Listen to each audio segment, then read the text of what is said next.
Hi there. It's been a while. It's been 3 months since I've been sitting in this last sat in this chair and talked with you about various issues having to do with spirituality. As you know, as some of you know, I've been dealing with health issues over the past 3 months. I went through 9 weeks of daily radiation treatment for prostate cancer during the summer months, but then after that was finished in September, I started going through a series of issues having to do with, after effects. So the after effects included infections and dramatic weight loss and hospital stays and kidney failure and blood transfusions. So it was kind of a mess. It was a mess. It's a pretty intense time. But during that time, during that dark period, I must admit I was uplifted by the acts of love and support that came from so many of you.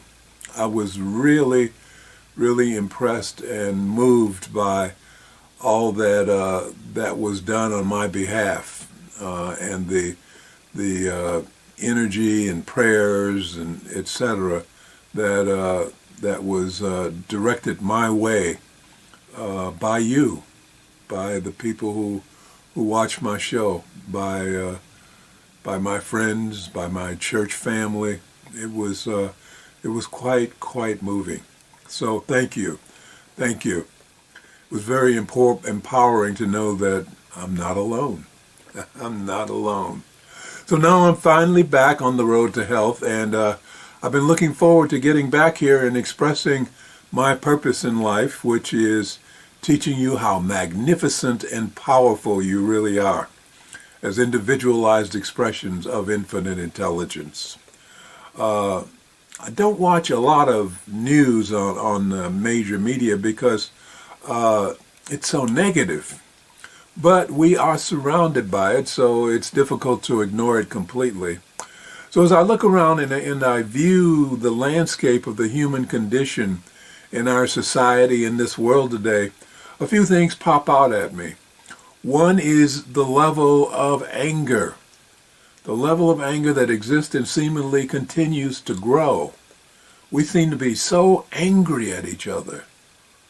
Violence is on the rise. Violence against others as well as violence against ourselves. Killing each other seems to be the order of the day, and it's getting worse. And killing ourselves is on the rise. There are more and more suicides being reported. I guess the sense of isolation permeates the air around us, and there's also a sense of desperation as it gets harder and harder and harder to find the simplest expressions of love. We're always looking for love, and even simple expressions of love are hard to find. Now, I was watching a lecture on YouTube the other day, and the speaker was discussing suicide, and he told a story about a young man who committed suicide by leaping to his death from the Golden Gate Bridge in San Francisco. Now, when investigators searched his apartment, they found the suicide note, and that suicide note stated that I'm on my way to the Golden Gate Bridge to end my life. But if I see one person who smiles at me, I will not commit suicide.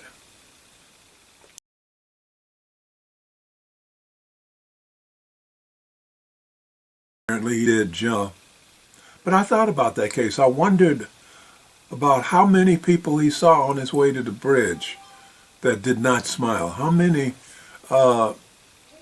people did he encounter? Since I lived in San Francisco for 35 years, so I'm familiar with the Golden Gate Bridge and the various approaches to it.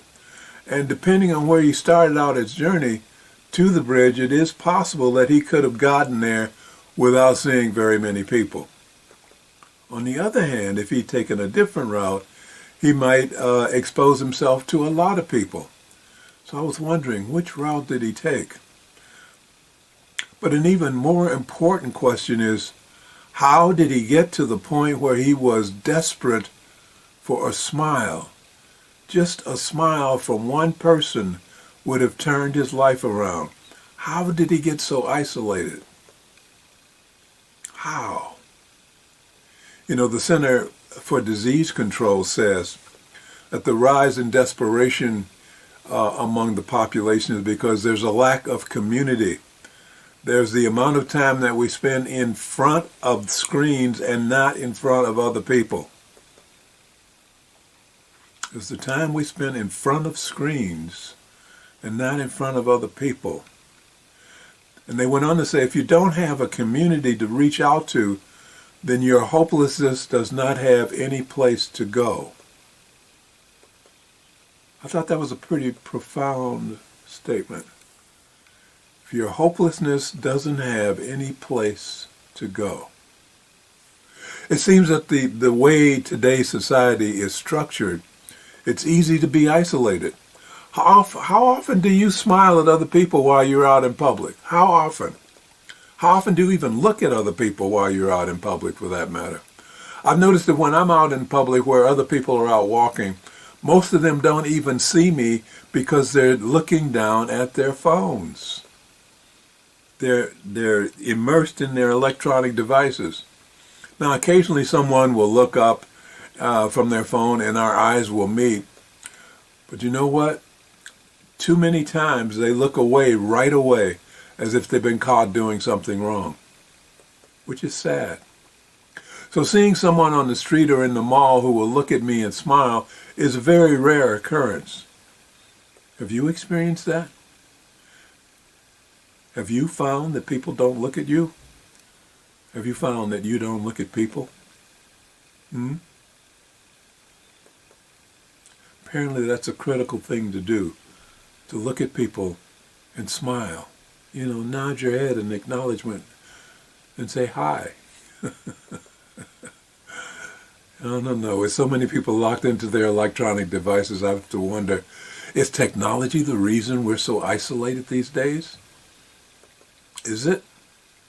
I mean, social media was supposed to be the cure for many social ills. It was supposed to make it easier for people to connect with each other. But I think what the computer engineers failed to realize was that there is more to social interaction than just communicating. What they missed, I think, is that interacting with other people face to face has a hidden benefit. That hidden benefit is that there's actually an exchange of energy that occurs during that process. When you're face to face somebody, there's an exchange of energy from one person to another. And that exchange of energy is actually nurturing. It creates a feedback loop between our electromagnetic fields that actually energizes us when we're in each other's presence. You knew that, right? But our electronic devices, on the other hand, they receive our energy. They're there. We're communicating through them. But the energy they give back is not the same. It is not a nurturing energy. No. According to some scientists, the energy from our electronic devices can actually have a negative effect on our physical bodies. Some of these devices actually alter our magnetic field. You know, the magnetic field that surrounds us, the magnetic field that we're emanating all the time, that goes out from our body 3 to 4 feet, that interacts with other people when we're close to them. Other scientists say these devices have a hypnotic effect that causes you to become addicted to them. And there have been tests to show that there is an addiction taking place. They say people look at their phones on an average 350 times a day. Do you realize how many 350 times a day? That means you're looking at your phone every 3 minutes. Others say that using our electronic devices to excess can actually cause depression. So is that the reason we're so angry? You know, in addition to there being a lot of anger,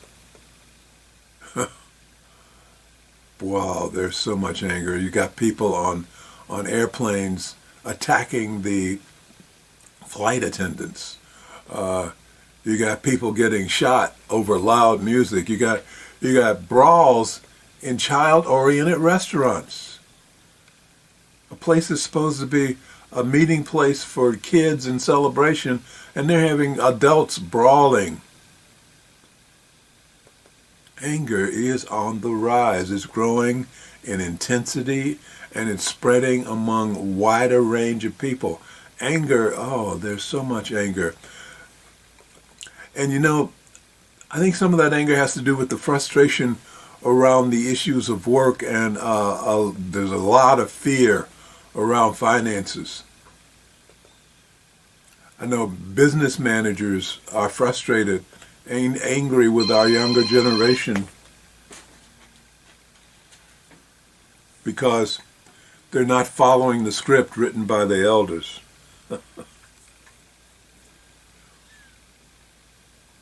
We used to be, back in the day, we used to be dedicated to work. But then again, we had these social contracts with our employers that told us we were going to have decent wages, and we were going to have retirement income and vacations and all that. That was what used to be the story. But what young people are seeing, or what young people have seen, is that the corporate America betrayed us. Corporate America betrayed us by reneging on their promises. And so as a result, the younger generation is not locked into that philosophy of dedicating yourself to work. They think, correctly so, that work owes them something as well as them owing work, their energy to work. And so there are a lot of demands that the young people are putting onto companies that have never been put there before. And so because of that, the managers, the titans of business, are being kind of pissed off with the younger generation. They think that they're not very trustworthy. They're not very dedicated. They're not very dependable. All those kinds of things. But I think it's got to do with this distrust that has taken place since corporate America reneged on a lot of their promises. So here we are. We got isolation. We got distrust. We got depression. We got anger. And it all seems to be coming together that's going to derail society and tear it down. We're on the verge of losing our stuff. We're on the verge of losing our society, or at least the well-being of our society. So what's the answer? What is the answer? Are there even any answers that we can turn to? I don't know. We'll continue after these messages. Whether you're building wealth or anticipating a major financial commitment, you can profit greatly by working with a personal, professional, licensed financial advisor. A personal, professional, licensed financial advisor who understands your unique concerns, who relates to your special goals, who cares about your success. A personal, professional, licensed financial advisor like that can take you to a much higher level than you can reach alone. Afroeconomics is a strategic financial program designed for the advancement of Black wealth in America and abroad. It was created by J.B. Bryant, CEO of J.B. Bryant Financial Group, an independent registered investment advisory firm licensed in Virginia, Washington, D.C., New York, and Maryland. Being Black does not have to condemn you to a life of financial uncertainty. Afroeconomics can show you the way out and up. If this message has meaning and value for you, please click on the thumbs up button below. If you haven't already done so, please choose to subscribe. You can do so by clicking on the logo at the lower right-hand corner of this video. Remember, I would love to hear your thoughts, comments, and questions. Please use the chat box on the right side of the screen, or you can use the comments section below this video. The objective of this ministry is to empower you and your life. If our teaching is of value to you, then we invite your financial support. You can support this ministry by using the Cash App at $Andre Amron, or by going to our website at bozemandevelopment.com and clicking on the Please Donate link. Thank you for your support. So our society is being torn apart by a number of factors, each of which could fill pages of discussion. I mean, there's so much to talk about, and there's so many angles that you could look at it from. But I'd like to simplify. What I'd like to talk about today is a spiritual war. I mean, you may not realize it, but we are in the middle of a spiritual war. On one side, there are the forces of darkness. You know, some call them Satan, some call them the elite, the one percenters, the World Economic Forum, the Bilderberg Group, all these people who are supposedly in charge and gaining richly from our efforts. Those are the forces that are at work to break us down and force us to into hopeless disarray. They're doing things to us to make us feel hopeless. There's talk of population reduction. There are plans by the financially elite to limit our access to our own money, as they come out with this. They try to come out with this CBDC, central bank digital currency. You know, if your money is all digital, then they control you. So there are those who want to control us, and they have stated publicly that they don't like the fact that we have too much freedom. But these are the forces of the non-spiritual world. These are materialists. This is also known as modernization. It's also known as secularism. But basically, these are the forces that seek to limit our freedoms and eliminate anything and everything spiritual. Spiritual. These forces, these people acknowledge only the physical. And they live on the premise that if it doesn't exist on the physical plane, then it does not exist. So values like respect and caring about others are no longer important to them. Instead, we're in a world where anything goes. Pornography, hedonism, criminality, selfishness. Anything goes except spirituality. Spirituality is a problem because spiritual practices live outside of the confines of the physical. Spiritual practices live outside of the confines of the physical. Spirituality can take us to places that can't be touched by the forces of materialism. Spiritualism honors spirit, something that the materialist does not even believe exists. They don't believe it. Back on this side of the spiritual war, we live with the conviction that spirit not only exists, but that it is the reason that everything exists. It is the reason that everything exists. Even what the materialists call real, physical, is a result of the spiritual. So, spirit is vital to the survival of human beings, because if we cut ourselves off from the spiritual, then we cut ourselves off from the source of life. We cut ourselves off from the source of our being. We cut ourselves off from the revitalizing energy of the universe. Connecting with spirit is vital to our mental, emotional, and physical survival, as well as the spiritual. And those who are locked into the confines of the material plane don't know who or what they are.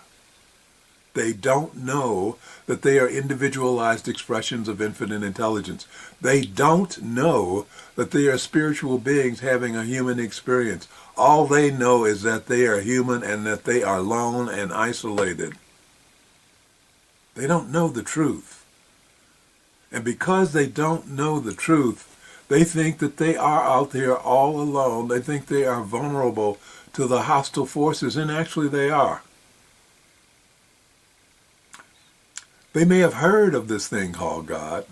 They may have heard of this thing called infinite intelligence, but according to their belief systems, these are superstitions. These are unreal things. These are things not worthy of consideration. But because they think they are alone, then depression and isolation are inevitable states of being for them. Because they think they are alone, then anger is to be expected because they resent being left alone. They resent being isolated.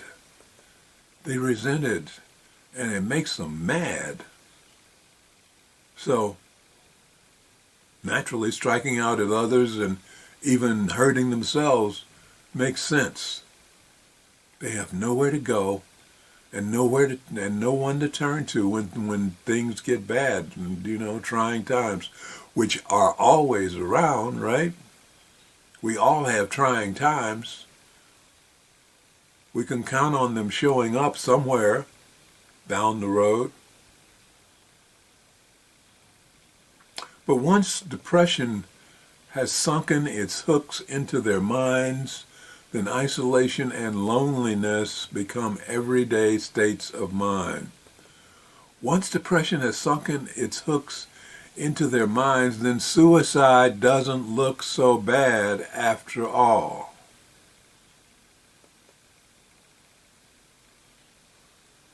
It's understandable that they feel that way because they're immersed in a world that seeks to convince them that they are alone. They live in a world that seeks to convince them that they are imperfect, that there's something wrong with them.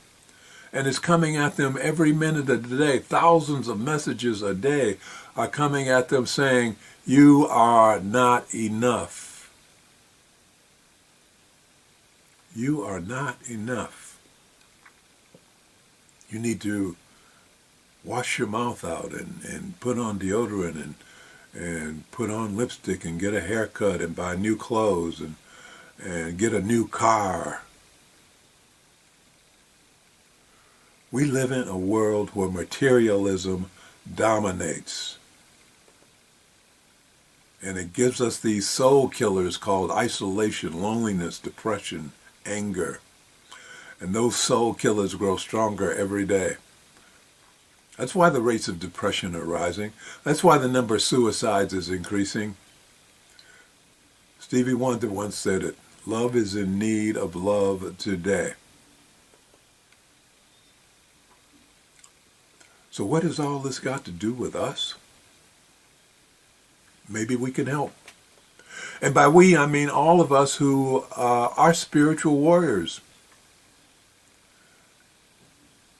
You are a spiritual warrior. You know that. Otherwise you wouldn't be watching this. And as spiritual warriors, we already know the truth. We know that we exist in a sea of consciousness. And this sea of consciousness is not only over, under, and around us, but this sea of consciousness is us. Is us. It guides us. It energizes us. It loves us because that is how it expresses love. Love. Love. And if we pay attention, there are lots of little ways that love shows up in our lives and we feel better because of it. Plus our lives are made to work better because of it. All we have to do is pay attention. Little things, just pay attention. For example, as I mentioned earlier, I just came out of this few months of dramatic medical situations. So I had a number of doctors and caregivers working with me. At any rate, after one of my hospital stays, I was directed to make an appointment with my primary care physician within a few days. Now, at the same time, I was under the care of this physical therapist who was helping me learn how to walk again. That was strange. I couldn't walk for a while. I remember when I made the appointment with my primary care physician's office, I had the nagging feeling that I was missing something, that something was not there. After I hung up, I realized that my appointment with my physical therapist was not on my calendar. I mean, I had made the appointment, I remember it a few days earlier, but somehow it was not on my calendar. So I called the physical therapist to confirm our next appointment, and what I found out was that our appointment was on the same day and close to the same time of the appointment that I just made with the primary care physician. So I had a conflict. Trouble was, it was almost 5 o'clock, so I knew that if I called the doctor to try and change the appointment, I wouldn't get through. So it was something I would have to do the next day. But a few minutes later, get this, the phone rang and it was the receptionist at the doctor's office. And she was telling me that somehow when she was entering my appointment in the calendar, the entry screen jumped to a different day. So she ended up putting my appointment in not on the day we were talking about, not on the day of my physical therapy appointment, but on a different day altogether. Actually, as it turns out, it was on the day that I was thinking would be a better day for me to have the appointment. A better day for my schedule. So somehow, that's what happened. I got the appointment on the day that was right for my schedule and that was not in conflict with my physical therapist. And I remember when I hung up, I said, "Thank you, Mother, Father, God. Thank you, thank you, thank you, angels." Because I knew that I didn't do it. I knew that the receptionist didn't do it. I knew that infinite intelligence did take care of that. That's right. My appointment that would have been in conflict was moved because infinite intelligence was there to take care of it. Infinite intelligence is always there. Always. All we got to do is be connected with it. You know, as spiritual warriors, we know that we're connected. We know that infinite intelligence is always there for us. We know this, but we tend to forget it. You know, it slips into the back of our minds. This thing called life tends to push those kinds of thoughts back into the back of our minds where they're no longer evident, where they're no longer obvious to us.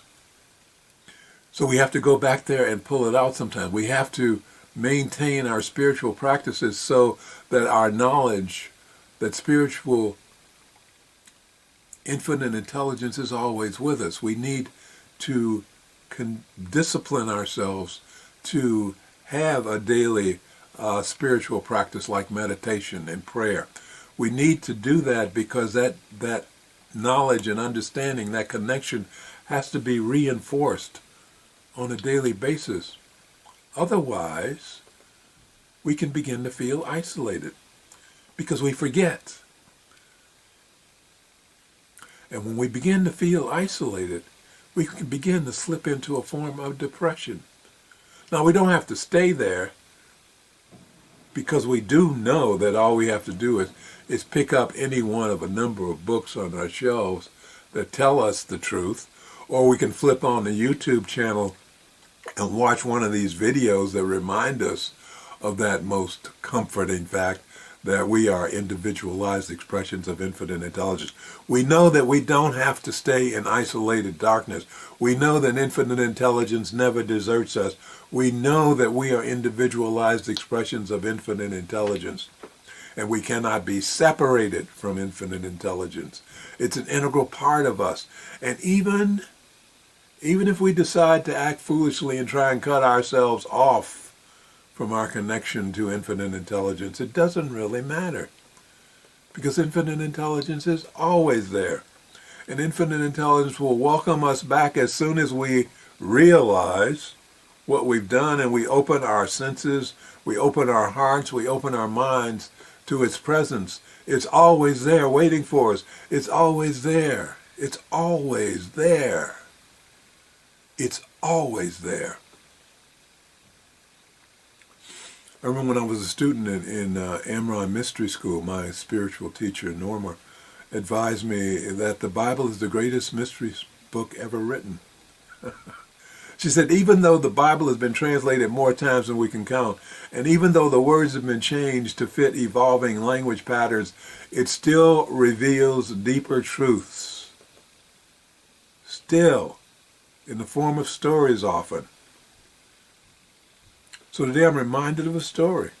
The story of the prodigal son from the book of Luke, chapter 15. You know, where one day the son comes to the father and says, I want my inheritance now because I want to go off and live. I'm tired of being under your roof. I want to be me. So the father does not resist him. He says, okay, I'll give you your inheritance. And the son, with a pocket full of money, goes off to a distant land, and he parties himself. He parties and he parties into poverty and hunger. He just burns himself out. It gets so bad that he has to take on a job tending to the pigs. That's how bad it is. He's so hungry that he contemplates eating the food that he's feeding to the pigs. But finally something dawns on him. He realizes that he has hit the bottom. And he also realizes that he better get back to his father's house, because there is safety, peace, love, protection. So he plans to go back to see his father. He's going to declare himself unworthy because he screwed up so bad. And he's going to ask him for a job. He says, just let me have a job. I don't have to be your son anymore. But let me work for you so I can get some food. I know that feeling. But when his father sees him approaching, because everybody walked in those days, his father runs out and embraces him and welcomes him back. There are no words of criticism, no recriminations, no I told you so's. No, the father is overjoyed. He gives orders to his servants, quick, bring out the robe, the best one, clothe him with it. Put a ring on his hand and sandals on his feet. And bring the fatted calf and slaughter it, and let us eat and celebrate. For this son of mine was dead, but has come to life again. He was lost and has now been found. That's called love. Unconditional love. Special love. And that's the kind of love that infinite intelligence has. It is waiting for you to open up. It'll be there waiting for you. It's unceasing. It's always there. I remember in 1992, the singer Sade released a song that became popular worldwide. The name of the song was, This Is No Ordinary Love. This is no ordinary love. And that's the kind of love infinite intelligence is definitely got for you. This is no ordinary love. As a spiritualist, going to a spiritualist church, one of the principles that we live by in the world of spiritualism is there is a principle called, we affirm that the doorway to reformation is never closed against any soul, here or hereafter. The doorway to reformation is never closed against any soul, here or hereafter. We are individualized expressions of infinite intelligence. We are the children of God. We are the sons of God. Did you think that somebody, the power that has created billions of birds and fishes and flowers would only produce one son? We too are the sons of God. And we are never, ever, ever cut off from infinite intelligence. So we can rest in comfort knowing that we are not alone. We are not isolated. We can bask in the glow of knowing that we are individualized expressions of infinite intelligence. We are spiritual beings having a human experience. And as spiritual warriors, we have so much to be thankful for. But there are so many others out there who are lacking, who are alone and isolated. Even in the middle of a crowd, they are isolated. So what do we do in this spiritual war? All I call on you, spiritual warriors, every one of you, because you already know the power of love. You know because you have shown it to me when I was sick. So I know you got it. I know you are in touch with it. And since you have access to that kind of love, I'm asking you not to keep it to yourselves, but to share it. To share it through the strength of your connection with Spirit. Share it as you reinforce your connection, as you maintain your spiritual practices, your meditation, your prayers, your gratitude, and your love. Fill your spirit with the joy of knowing who you really are. You are a child of God. Yeah. And then when you're out in the world, among other people, let it flow through you. Radiate the love that is in you. Yeah. Radiate and express that love. Radiate. Radiate it out so that those who come in contact with you, because our magnetic field is always touching other people. And so when somebody touches your field, let them be energized by it, by the love that fills it, by the love that energizes you, that enlivens you. Let them feel that love by your very presence, just being in your presence, and allow them to be touched by your powerful electromagnetic field. And if you do that, maybe your presence can give them brief release from their loneliness and isolation. Maybe when they feel that hit of love, it'll uplift them. Maybe your smile can give them a glimmer of hope that there's a way up and out of their sadness and their isolation. Maybe you can help to change the world one person at a time, just by being there. You don't know how powerful you really are, spiritual warriors. You don't know what effect you can have on the world around you. You don't know. You don't know how much you are protected and loved. But all you got to do is remember the 91st Psalm. Whoever dwells in the shelter of the Most High will rest in the shadow of the Almighty. I will say of the Lord, He is my refuge and my fortress, my God in whom I trust. Surely He will save you from the fowler's snare and from the deadly pestilence. He will cover you with His feathers, and under His wings you will find refuge. His faithfulness will be your shield and rampart. You will not fear the terror of night, nor the arrow that flies by day, nor the pestilence that stalks in the darkness, nor the plague that destroys at midday. 1,000 may fall at your side, 10,000 at your right hand, but it will not come near you. So share the love. Share the love and the joy that fills you. The more you share, the more you will receive. And there are so many others who desperately need to feel what you have to offer.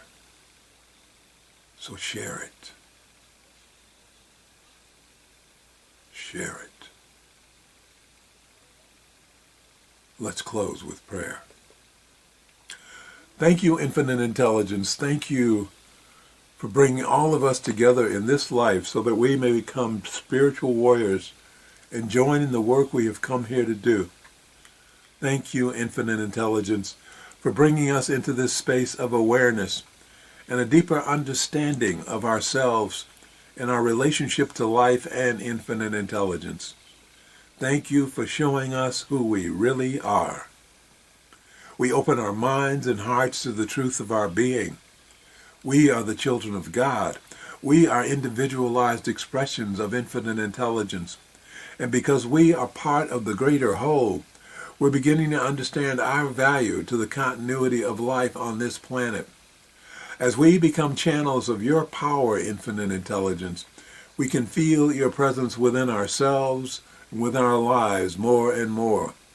We know that as we feel your presence within our lives every day, we will rise because we are no longer cut off from you by being immersed in the darkness of fear, anger, and the pain of unforgiveness.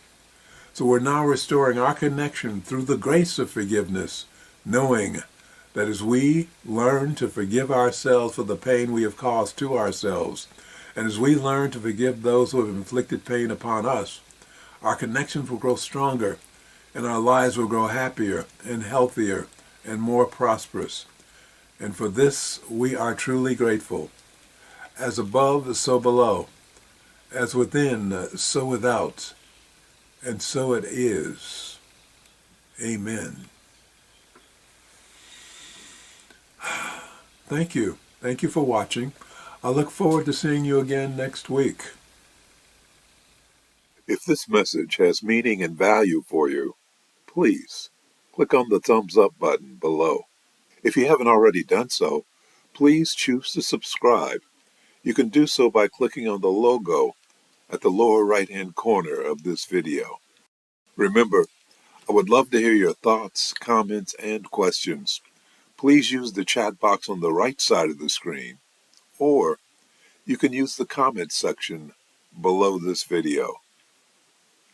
The objective of this ministry is to empower you and your life. If our teaching is of value to you, then we invite your financial support. You can support this ministry by using the Cash App at $Andre Amron, or by going to our website at bozemandevelopment.com and clicking on the Please Donate link. Thank you for your support.